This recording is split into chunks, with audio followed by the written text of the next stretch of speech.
Best gift for a motorcycle rider.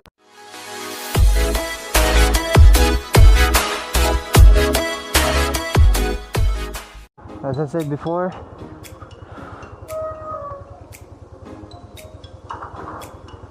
ito po ay bigay lamang dahil ito nga ay bigay lamang dahil yung nagbigay po na to sabi meron daw siya nakuhang bagong side mirror, so hindi na raw niya to gagamitin. So tinanggap ko naman dahil nga libre naman. So how was it? Well, for me okay naman siya. Makikita ko naman yung kailangan ko makita sa likod. Medyo naninibago pa rin dahil dati kasi medyo mataas, diba? Ito bumaba pero it's nice, it's good. Actually hindi ko naman tinitignan talaga yung forma niya. Ang gusto ko lang talaga sa side mirror yung yung salamin mismo. Gusto ko yung ganyan lang, hindi distorted. Tsaka yung wide, yung basta wide yung makikita ko sa likod. Kasi merong side mirror na parang parang naka-zoom masyado or very narrow lang yung makikita. Ito kita ko buong likod, same as the old one that I use. And still I'm enjoying this kasi I think it's lighter than the old one. I don't know kasi meron siyang extrang bilog na salamin Hindi naman siguro bibigat ng gano'n yun, ng gano'n lang. Anyway, speaking of bigay, ngayong araw pag-usapan natin to. Pag-usapan natin guys tungkol sa mga bigay-bigay especially ngayong Christmas dahil magpapasko na. Usong-uso mga exchange gift niya, mga bigay ng regalo. So ngayon magbibigay ako ng top 5 best gift for a motorcycle rider. So kung meron akong friend or sabihin natin boyfriend mo, girlfriend mo is a motorcycle rider, pwede mo itong ilista at pagpilian kung anong magandang pwedeng i-regalo sa kanya. So let's start. Number one, pwede tayo mag-regalo ng motorcycle gloves. Yes. Kasi para sa akin very important din talaga to. Although minsan hindi talaga ako nagsusuot. Dahil sabi ko nga, kamote rin naman ako minsan. Bakit nga motorcycle gloves? So kasi ang gamit talaga ng motorcycle gloves, hindi lang naman yan para hindi tayo magkakali sa kami habang nagra-ride. Kundi just in case merong aksidente, dahil kamay yung unang-una natin tinutukod sa sahig, diba, kapag nag-Nissan lang tayo at madalas din na ang nagagasgasan kamay din dahil nga ito yung pinatutukod mo, dahil may iniingatan tayo. For example na yung ulo natin, yung mukha natin, katawan, so parang hindi bumagsak yung upper extremities natin or para hindi mag-hit ang ulo natin sa sahig, gumagamit tayo ng kamay. So sa gloves, protected siya, hindi tayo masusugatan. Proceed to number 2, motorcycle pads, diba?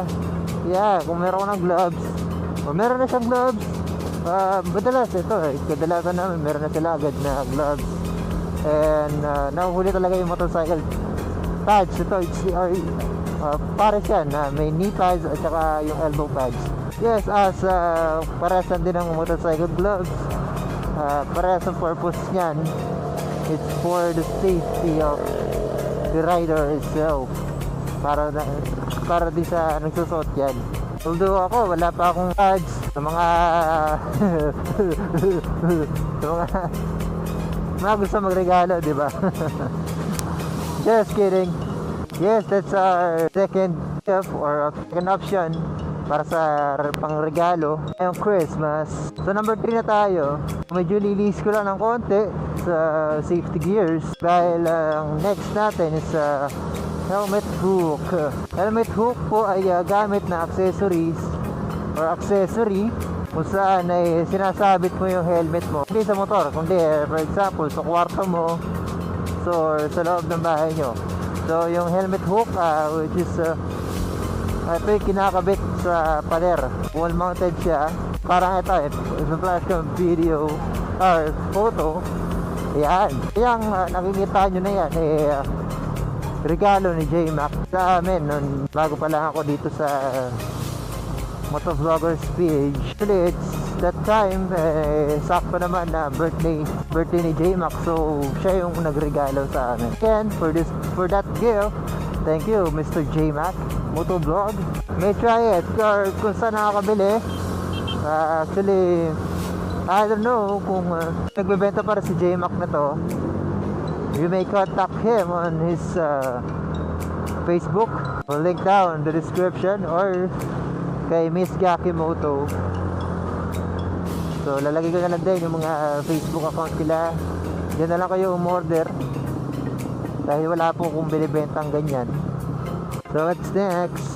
Full cycle tailbox or side tawag din saddle. Nakalimutan ko yung tawag sa basta something like yung box na yan. Ito, yan. So why it is? Why? Well,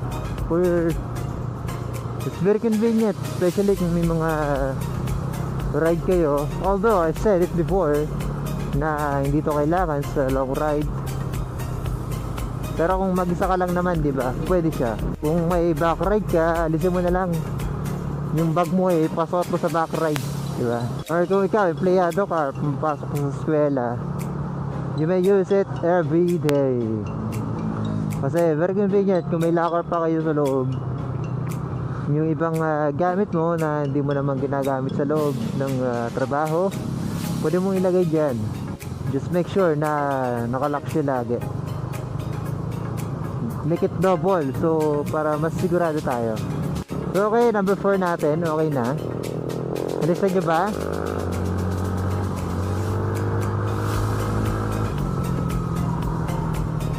What the heck? Bakit nandiyan ka pa?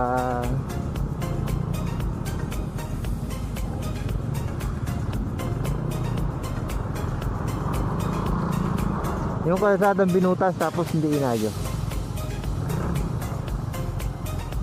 Hashtag kalsadang sira or sirang kalsada pala, sorry.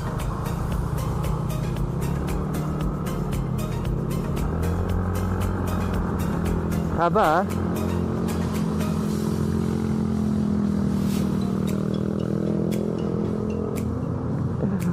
napansin nyo mo may lubak na may lubak or may sirang kalsada ron? Parang wala naman bakit binutas? Talaga ba?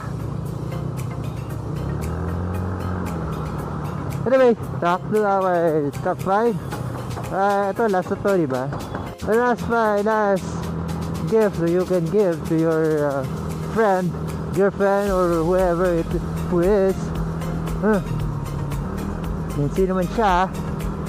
That's a motorcycle helmet. Yes, anyone, kahit sino maging masaya kapag ka nagregalo ka ng helmet mismo. Way too expensive for a gift, pero worth it yan for sure, especially kung ang bibigyan mo dyan is boyfriend mo or girlfriend mo. It's very worth it, very worth it yan. Promise, ako na nagsasabi. Kasi kung sabihin na natin boyfriend mo yung pagregaluhan mo, hayaan mo bang magbiyahe ng walang helmet yan, di ba? Paano kung ma-aksidente yan? Wala siyang gloves, walang pads, walang helmet. Naka po, yari tayo dyan. So mag-isip-isip ka. So okay, alam naman natin kung anong purpose ng helmet, di ba? It's for protection. So I said kanina, so bakit ito yung mga dapat nating ibigay or regalo sa isang motorcycle riders? First of all, 3 of them is for safety use. Siyempre yan, sabi ko nga, hayaan ba natin na may mangyayaring masama dun sa tao na yun, lalo na kung special siya sa atin, diba? Dito sa Philippines, di naman tayo basta-basta nagre-regalo eh. Lalo kung kaibigan lang, diba? Kailangan manghingi muna yung kaibigan bago magregalo. So kadalasan kung saan natin ginagawa to sa mga mahal natin sa buhay, like yun nga, partner in life, asawa, kuya, ate, nanay, tatay, mga ganyan. Yes, baby, that's it for now. Yes, that's it for now. At sana nagustuhan nyo itong episode natin ngayong araw na ito. At binabati ko kayong lahat ng masaya at masigabong palakpakan. Hindi palakpakan. Hindi yun ang ibig sabihin. Gusto kong batiin kayo lahat ng masayang Pasko at bagong taon. Hindi masigaw. Basta Merry Christmas and Happy New Year. That's it. If you like this video, please do like and share and subscribe to our channel. That's it. Babush. Tan tan tan tan tan tan tan. Pak.